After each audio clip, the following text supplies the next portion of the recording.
Welcome to this very special edition of the KAJ Masterclass Live, the show which ensures that you profit from your time spent here with experts, either through their insights, information, or simply learning from them.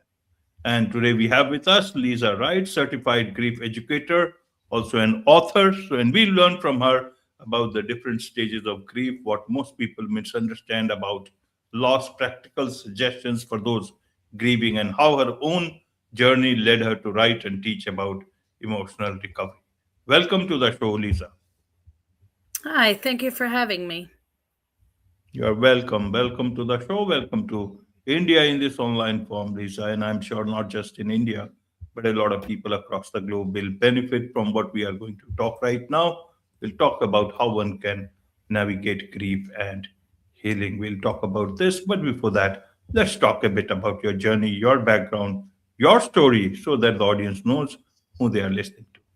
Sure. So, I am a registered respiratory therapist by trade.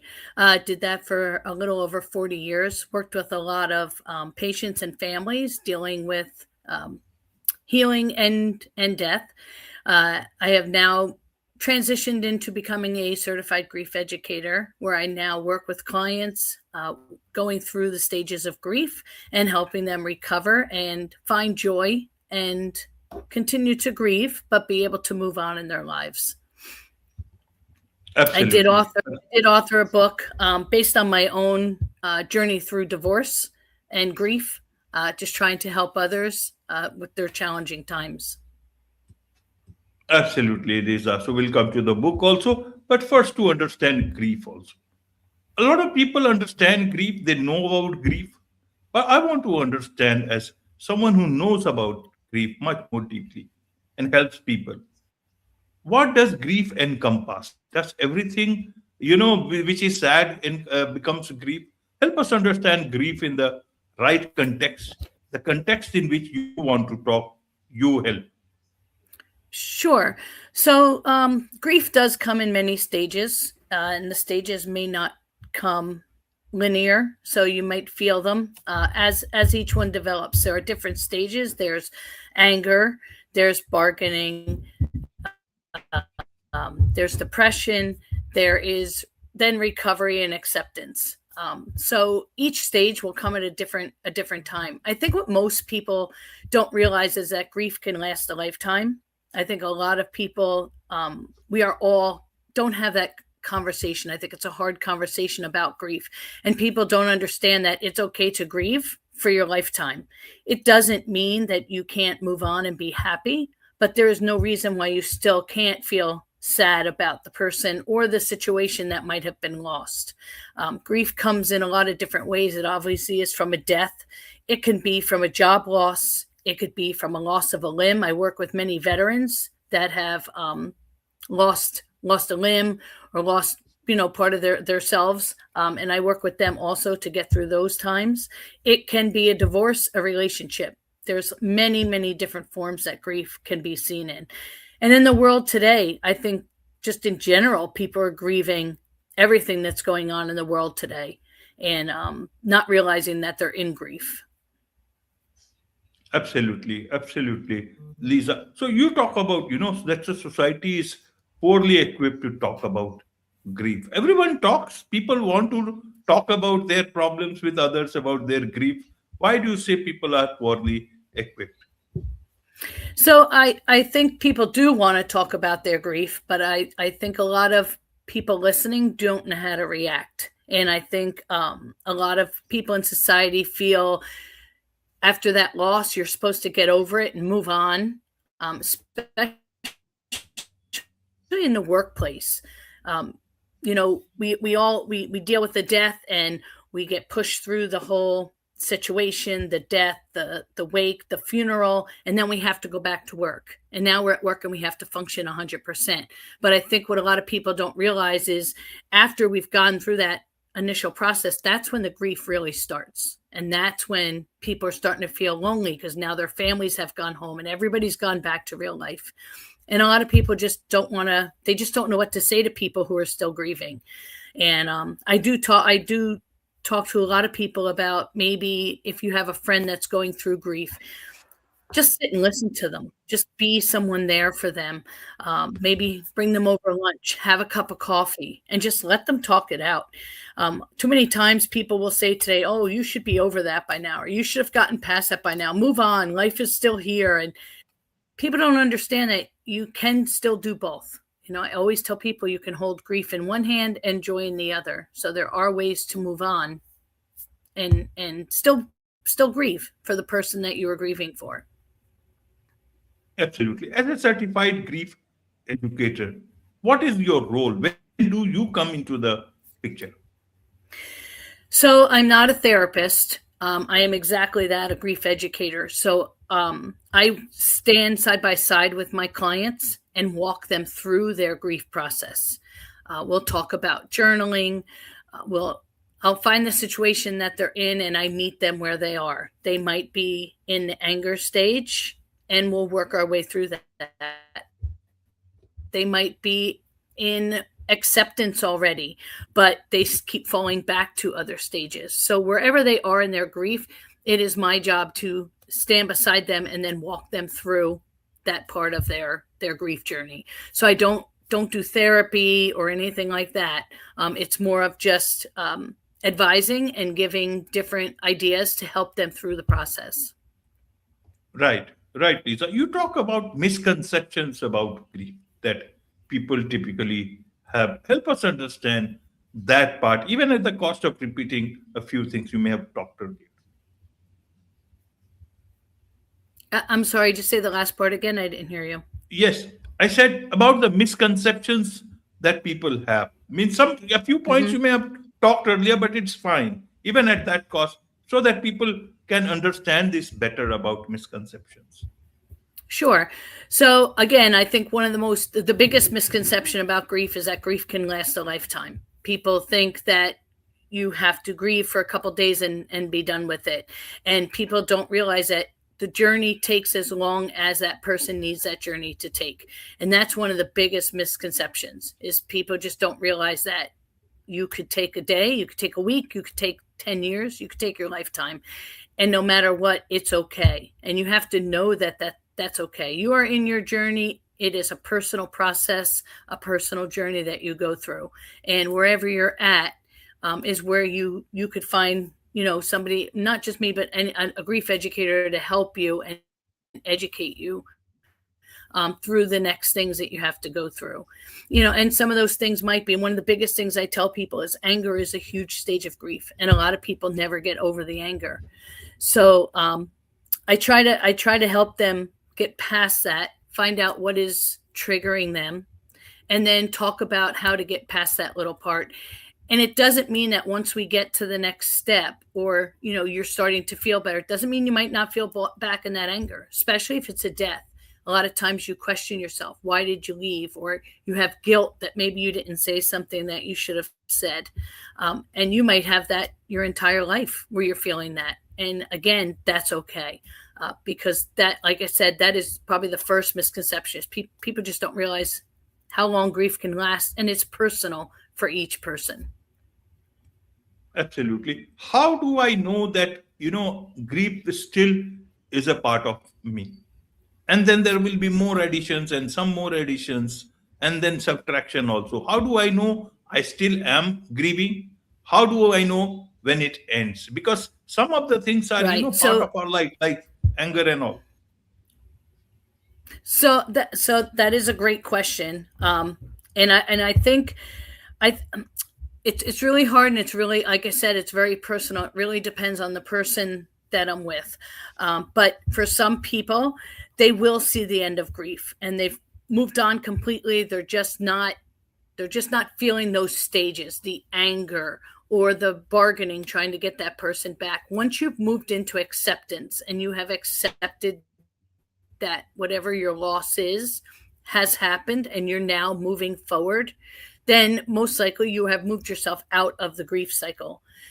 You are still grieving if you're still falling back into some of those stages. So you could get to acceptance and I'm going to use my divorce, for example. So when I was going through my divorce, I went through a huge anger stage and I went through a bargaining stage where I tried to get my husband back.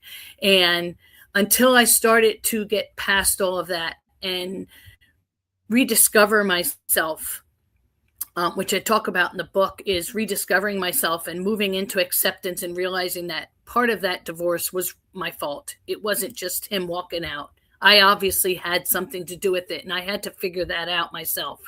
And I did that. Doesn't mean I still didn't fall back and be angry. And it doesn't mean that I still wasn't trying to do what I had to do for my family.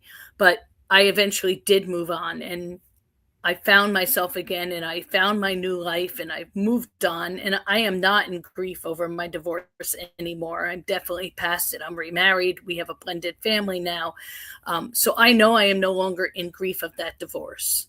But I've had a death, like my dad, and I still feel bad about my dad, and I still think about things with my dad.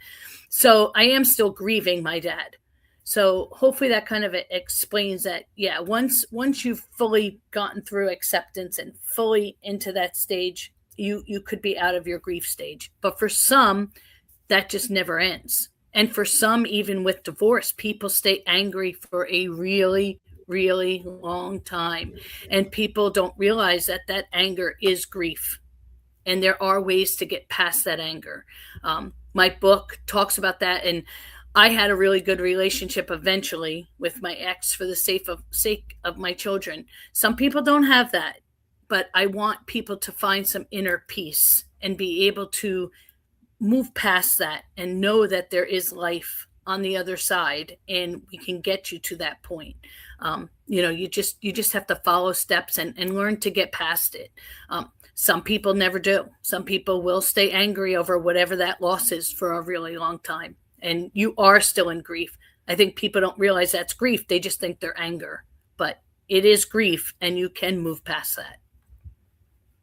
Absolutely. What do you do with anger? You may be angry on other person. If you know it was some part of your fault, how do you Mhm. deal with that? Is it easy to deal with your own, understanding of yourself, or is it? Right.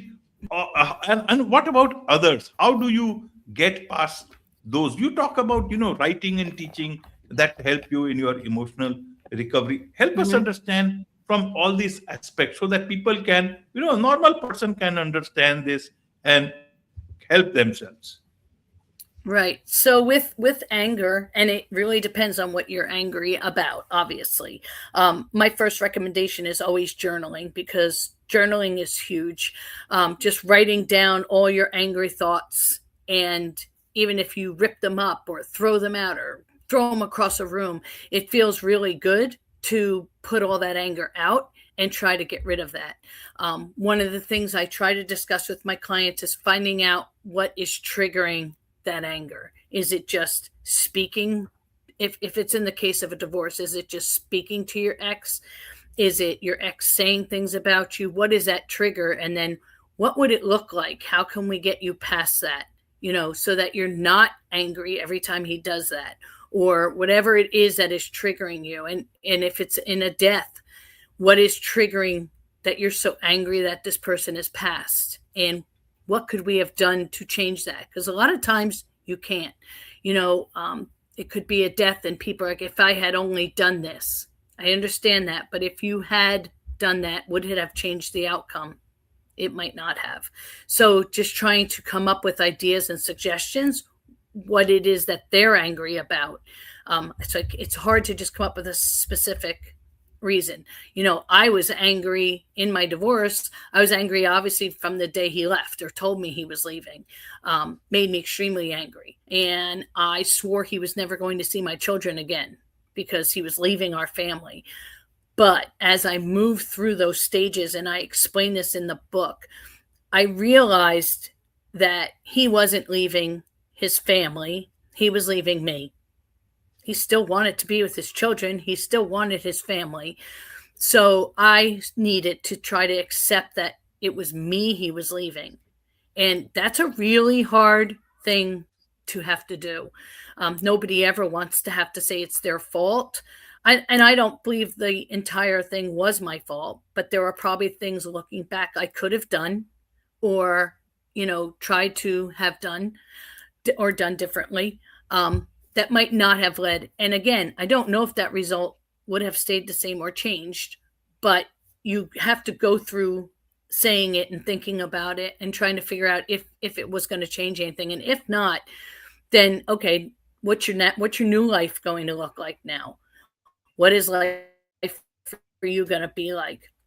I was just helping people through the holiday season, obviously, and for some of them, life was really different now because that person was no longer at the table.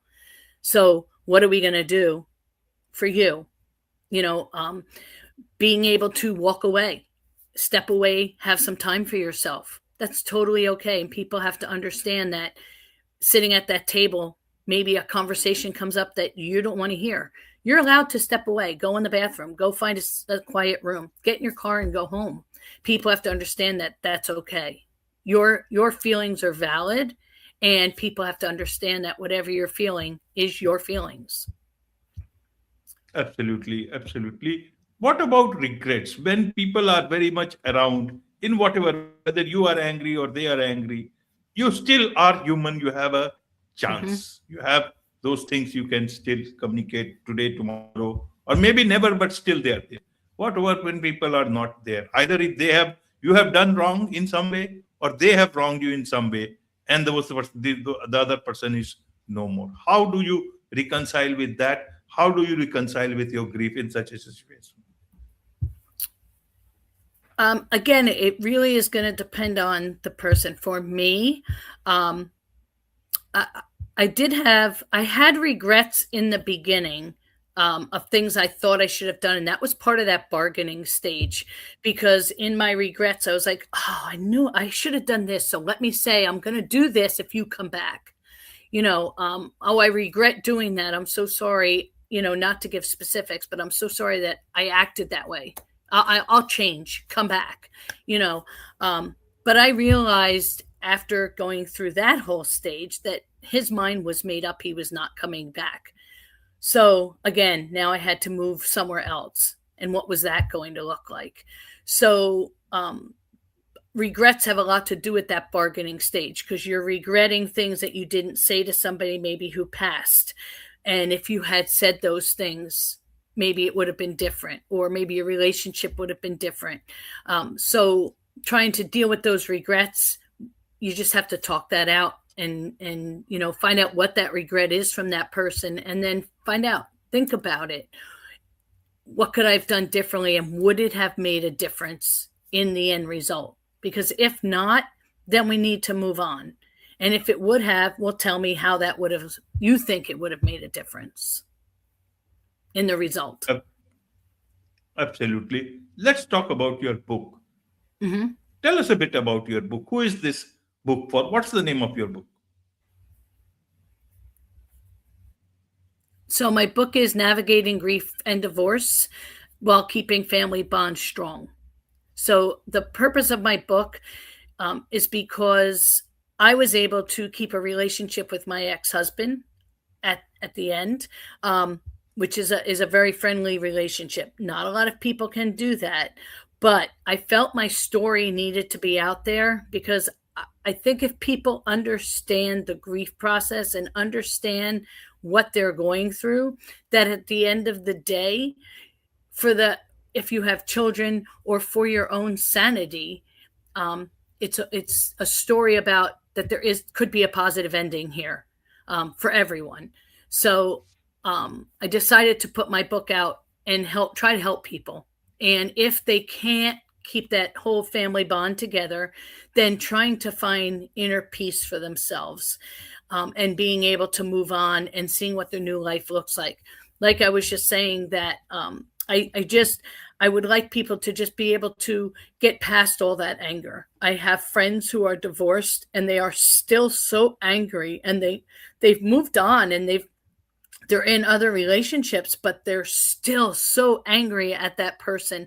And I really try to talk to them, not as an educator, obviously, because they're not my client, but as their friend, trying to talk to them about why are you still so angry? Why are you hanging on to that? Like you're wasting your time. There's just moving on. You've found a whole new life now, and you're happy and you're happier. Let it go. and try not to be so angry with that person. So my book is about my journey through the whole angry process, my whole divorce process, bargaining, trying to get my husband back, and then rediscovering myself. And I think when people are going through an end of a relationship or a divorce, rediscovering yourself really can help you move into that acceptance stage, because you start to find yourself again and be yourself and grab onto what that new life is going to look like. So here is where I am. I'm now could be a single mom. I've got kids to raise. How do I want that look? Do I want to look that where I'm doing it by myself and I'm yelling at my kids and telling them how horrible their father is? Or do I want to do it where he can help out and I can get a break and there could be some co-parenting and maybe I get time to myself? That person might be off doing their thing. Why shouldn't I get time to do my thing? So kind of realizing that part. So, and then after that, moving on and making my new life, which is what I was able to do. And I am remarried. We have a blended family. I was at my ex-husband's wedding a year ago. My family was all there. We had a great time. I loved seeing all my ex-in-laws and relatives, and all of our children, my ex and mine, all of our children are married. We've been able to do weddings together. It's been very sane. There was just no arguing through the process, which is not healthy for anybody. So that really is what my book focuses on, trying to keep yourself healthy in a way that whether you can have a perfect relationship or not with your ex, you find some inner peace and you find that calmness to be able to move on and enjoy the rest of your life, because you only get one shot at it. And, to me, why spend it so angry?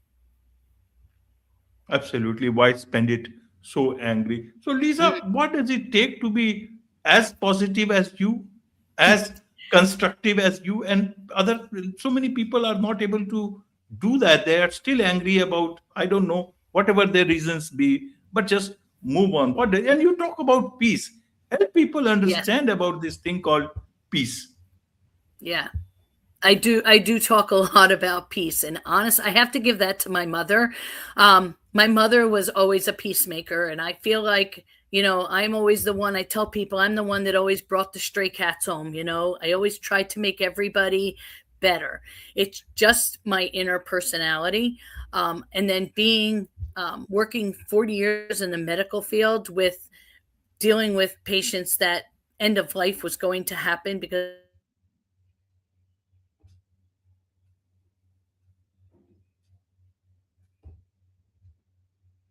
with upcoming death and upcoming mortality. And it just made me a very, very compassionate person. So I knew in my moving forward, I wanted to continue to do something very compassionate. So that's what I did. And I found this grief educator, and I just love helping people. I just love helping people find a better person inside of them. It makes me feel great, and I know when I help somebody, they just feel really great, and it just makes me feel good, and I just like that. Just who I am. Absolutely, absolutely. There's so much to learn about all this, and I'm sure a lot of people would want to understand, learn more from you, about you, connect with you, also get your book. What's the best way for them to do so?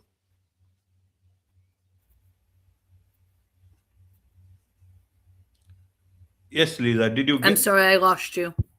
Yeah, I said a lot of people would want to connect with you, get hold of your book. What's the Hmm. best way for them to do so? So you can always go to my website, lisawritesgrief.com. It's my company is Lisa Writes Grief LLC. I am on all social media, and my book is on Amazon and Barnes and Noble. So it's out there and One. available. And I do on my website, I have monthly blogs that I put out trying to help others. So, and I have all kinds of free resources on my website. So feel free to look around. And if I can do anything, reach out to me. You can book a free session with me, and we can talk and see if there's something I can do to help you. But I would love to help Wonderful. people get through their stages that they're in, and walk beside them and help them. Wonderful. With this, it's a wrap on this very special edition of the KAJ Masterclass Live. Thank you so much indeed for joining us. Thank you.